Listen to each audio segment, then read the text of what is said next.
सोचो पूरा यूनिवर्स एक पिनहेड से भी छोटी जगह में समाया हुआ है। ऐसे ही सब शुरू हुआ था बिलियंस ऑफ ईयर्स पहले, एक महाविस्फोट में जिसे बिग बैंग कहते हैं। सब कुछ फूट पड़ा, स्पेस और टाइम बना। यूनिवर्स शुरू में बहुत गर्म और घना था। जैसे जैसे ये फैला और ठंडा हुआ, छोटे छोटे कण आपस में जुड़ने लगे। इससे एटम्स बने जो हर चीज के बिल्डिंग ब्लॉक्स हैं। बिग बैंग सिर्फ स्पेस में एक एक्सप्लोजन नहीं था, ये खुद स्पेस का एक्सप्लोजन था। और यूनिवर्स आज भी फैल रहा है जैसे एक जायंट बलून फूल रहा हो। यही एक्सपेंशन बिग बैंग थ्योरी का सबसे बड़ा सबूत है। हमारा सोलर सिस्टम विशाल यूनिवर्स में एक छोटे से टाउन जैसा है। इसके सेंटर में सूरज है, हॉट गैस का एक जायंट बॉल जो अपने 8 प्लैनेट्स को लाइट और हीट देता है। ये प्लैनेट्स हमारी पृथ्वी समेत इलिप्टिकल पाथ्स में सूरज का चक्कर लगाते हैं। सूरज के सबसे पास इनर रॉकी प्लैनेट्स हैं, मर्क्यूरी, वीनस, अर्थ और मार्स। मार्स के आगे एस्टेरॉयड बेल्ट है जहां लाखों रॉकी बॉडीज हैं, और आगे गैस जायंट्स हैं, जुपिटर, सैटर्न, यूरेनस और नेपट्यून। हर प्लैनेट की अपनी यूनिक कैरेक्टरिस्टिक्स है, जैसे अलग अलग साइज, एटमॉस्फेयर्स और वेदर पैटर्न्स। सोलर सिस्टम एक डायनामिक जगह है जहां प्लैनेट्स, मून्स और एस्टेरॉइड्स ग्रेविटेशनल डांस करते रहते हैं। आइए अपने प्लैनेटरी नेबर्स पर नजर डालें। मर्क्यूरी सबसे छोटा प्लैनेट एक झुलसा हुआ वर्ल्ड है जिसकी सरफेस क्रेटर्स से भरी है। वीनस घने क्लाउड से ढका रनअवे ग्रीन हाउस इफेक्ट की वजह से सबसे गर्म प्लैनेट है। अर्थ हमारा घर, लिक्विड वाटर ओशंस और जीवन के लिए यूनिक है। मार्स लाल प्लैनेट, पोलर आइस कैप्स और एंशिएंट रिवर्स के निशान हैं जो इसके वेटर पास्ट की ओर इशारा करते हैं। जुपिटर सबसे बड़ा प्लैनेट एक गैस जायंट है जिसमें ग्रेट रेड स्पॉट नाम का एक स्वर्लिंग स्टॉर्म है। सैटर्न अपने स्टनिंग रिंग्स के लिए फेमस है जो आइस और रॉक से बने हैं। यूरानस और नेपट्यून आइस जायंट्स अपने एटमॉस्फेयर्स में मेथेन की वजह से नीले रंग के हैं। एस्ट्रॉइड्स हमारे सोलर सिस्टम के बनने के बाद बचे हुए कॉस्मिक लेफ्टओवर्स जैसे हैं। ये रॉकी बॉडीज हैं, प्लैनेट से बहुत छोटे, जो सूरज का चक्कर लगाते हैं। ज्यादातर एस्ट्रॉइड्स मार्स और जुपिटर के बीच एस्टेरॉइड बेल्ट में रहते हैं। एस्ट्रॉइड्स अलग अलग शेप्स और साइजेस में आते हैं। कुछ पेबल्स जितने छोटे होते हैं जबकि कुछ सैकड़ों माइल्स चौड़े। ये स्पेस रॉक्स कभी कभी आपस में टकराते हैं जिससे छोटे फ्रैगमेंट्स बनते हैं जो अर्थ जैसे प्लैनेट्स के लिए खतरा बन सकते हैं। ज्यादातर एस्ट्रॉइड्स एस्ट्रॉइड बेल्ट में ही रहते हैं, लेकिन कुछ के ऑर्बिट्स उन्हें अर्थ के पास लाते हैं। Scientists in near earth objects NEOs पर नजर रखते हैं ताकि किसी भी पोटेंशियल इंपैक्ट रिस्क का पता लगा सके।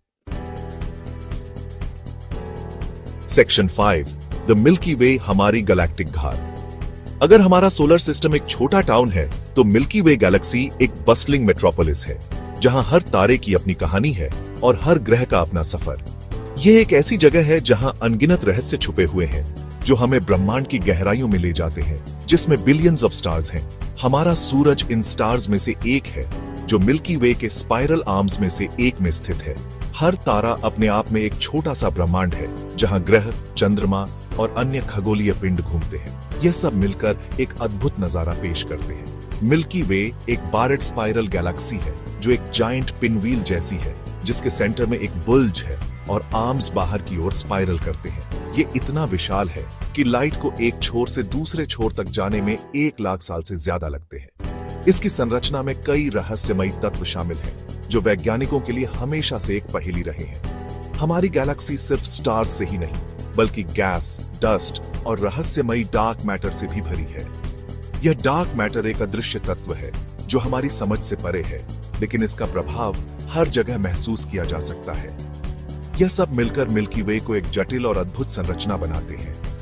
मिल्की वे एक डायनामिक जगह है जहां स्टार्स लगातार बनते और मरते रहते हैं, जिससे आज हम जिस गैलेक्सी को देखते हैं वो बनती है। हर नए तारे के जन्म के साथ एक नई कहानी शुरू होती है और हर तारे की मृत्यु के साथ एक अध्याय समाप्त होता है।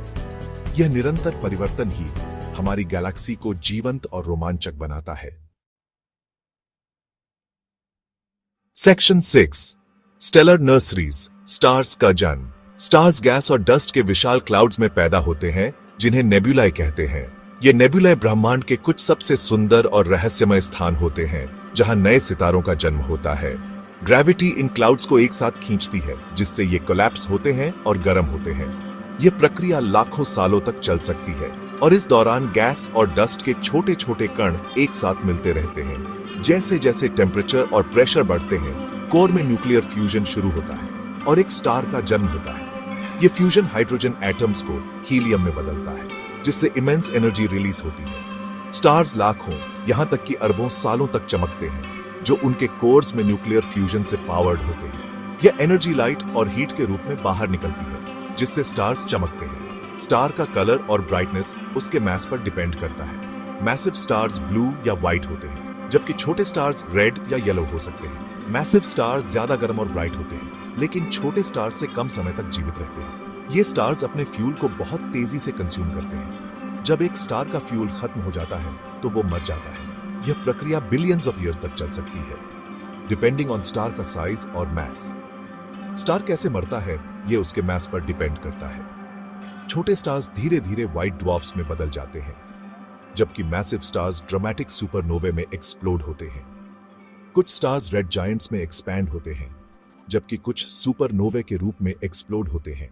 व्हाइट ड्वार्फ्स, न्यूट्रॉन स्टार्स या ब्लैक होल्स जैसे रेमनेंट्स छोड़ जाते हैं। ये रेमनेंट्स ब्रह्मांड के सबसे रहस्यमय और शक्तिशाली ऑब्जेक्ट्स होते हैं।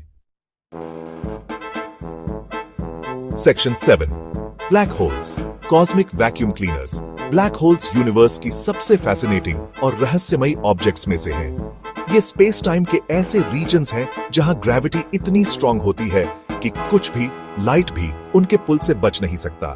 ब्लैक होल्स तब बनते हैं जब मैसिव स्टार्स अपनी लाइफ के एंड में कोलैप्स हो जाते हैं। उनकी इमेंस ग्रेविटी स्पेस टाइम के फैब्रिक को वॉर्प करती है, एक सिंगुलैरिटी बनाती है जो इन्फिनिट डेंसिटी का एक पॉइंट है। हालांकि इनविजिबल होते हैं, ब्लैक होल्स अपने सराउंडिंग्स पर एक पावरफुल इन्फ्लुएंस डालते हैं। ये गैस और स्टार्स को अंदर खींच सकते हैं, अक्रीशन डिस्क्स बनाते हैं जो ब्राइटली ग्लो करते हैं जब मैटर अंदर की ओर स्पाइरल करता है। Section 8, comets and मीटियर्स, cosmic deep से आए मेहमान। ये सेलेस्टियल बॉडीज हमारे सोलर सिस्टम के सबसे रहस्यमयी और फैसिनेटिंग ऑब्जेक्ट्स में से एक है। कॉमेट्स अर्ली सोलर सिस्टम के आइसी रेमनेंट्स हैं, जिन्हें अक्सर डर्टी स्नोबॉल्स कहा जाता है।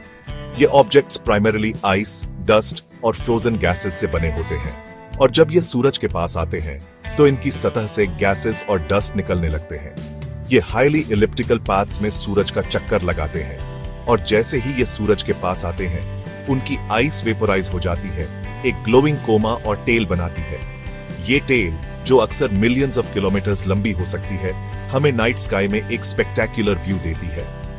दूसरी ओर मीटियर्स लाइट की स्ट्रीक्स होती हैं, जो हम तब देखते हैं जब स्पेस डिब्री के छोटे पीसेस, जिन्हें मीटियोरॉइड्स कहते हैं, अर्थ के एटमॉस्फेयर में एंटर होते हैं और बर्न अप हो जाते हैं। ये मीटियोरॉइड्स अक्सर डस्ट या रॉक के छोटे फ्रैगमेंट्स होते हैं, जो हाई स्पीड पर एटमॉस्फेयर में फ्रिक्शन के कारण जलने लगते हैं। मीटियर शावर्स तब होती हैं जब अर्थ किसी कॉमेट द्वारा छोड़े गए डिब्री के स्ट्रीम से गुजरती है। ये शावर्स हमें एक मेस्मराइजिंग सेलेस्टियल डिस्प्ले प्रदान करते हैं और अक्सर specific times of the year में देखे जा सकते हैं। कॉमेट्स और मीटियर्स दोनों हमारे सोलर सिस्टम की कॉम्पोजिशन और हिस्ट्री की ग्लिम्पसेस प्रदान करते हैं। इन ऑब्जेक्ट्स में ट्रैप्ड गैसेस और पार्टिकल्स हमें बिलियंस ऑफ ईयर्स पहले की कंडीशंस के बारे में जानकारी देते हैं। इन ऑब्जेक्ट्स को स्टडी करके साइंटिस्ट सोलर सिस्टम के फॉर्मेशन के दौरान मौजूद कंडीशंस के बारे में और जान सकते हैं। ये स्टडीज हमें ये समझने में मदद करती हैं कि हमारे सोलर सिस्टम का एवोल्यूशन कैसे हुआ और फ्यूचर में क्या एक्सपेक्ट किया जा सकता है। सेक्शन 9, अजूबों से भरा यूनिवर्स। बिग बैंग से लेकर ब्लैक होल्स तक, हमारे सोलर सिस्टम से मिल्की वे तक, यूनिवर्स एक विशाल और ऑ इंस्पायरिंग जगह है। ये स्टार्स, प्लैनेट्स, गैलेक्सीज और अनगिनत सेलेस्टियल वंडर से बुनी हुई एक टेपेस्ट्री है। जैसे जैसे हम कॉस्मोस को एक्सप्लोर करते हैं, हमें यूनिवर्स में अपनी जगह की एक डीपर अप्रिशिएशन मिलती है। हम इस ग्रैंड कॉस्मिक स्टोरी का हिस्सा है, एक कहानी जो अरबों साल पहले एक स्पेक्टेक्युलर बैंग के साथ शुरू हुई थी और आज भी अनफोल्ड हो रही है। यूनिवर्स रहस्यों से भरा है जो सुलझने का इंतजार कर रहे हैं। कॉस्मोस को स्टडी करके हम न सिर्फ अपनी क्यूरियोसिटी को सेटिस्फाई करते हैं, बल्कि अपने एग्जिस्टेंस और हमारी दुनिया को शेप देने वाली इनक्रेडिबल फोर्सेस की डीपर अंडरस्टैंडिंग भी गेन करते हैं।